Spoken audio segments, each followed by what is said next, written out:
வணக்கம். பார்த்திங்கன்னா இதில் வஞ்சிரம் ஒரு சின்ன ஸ்லைஸு, அதுக்கப்புறம் முள்ளு வாழைன்னு சொல்லுவாங்க. இது முள்ளு வாழை, அது வந்து அதை சுண்ணாம்பு வாழைக்கும் முள்ளு வாழைக்கும், சுண்ணாம்பு வாழை மோஸ்ட்லி வந்து கருவாட்டுக்கு யூஸ் பண்ணுவாங்க.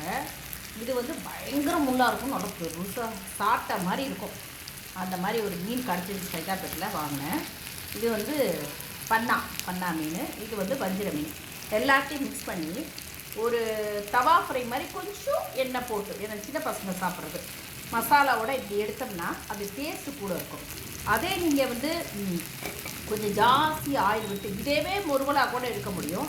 அதே பாருங்கள், அது ஃப்ரை பண்ணி எடுத்தது இந்த மாதிரியும் எடுக்க முடியும். இது வந்து மசாலாவோட, அந்த மசாலா வந்து ஊறி இருக்கணும். எப்போதுமே வந்து தவா ஃப்ரையில் மசாலா இருந்தால் தான் அது டேஸ்ட்டு கூடும், இல்லைன்னா அதுக்கு அர்த்தமே கிடையாது. அது ஃப்ரை மாதிரி எடுக்கக்கூடாது, ஒரு மசாலாவோட எடுக்கணும். செஞ்சு பாருங்கள்.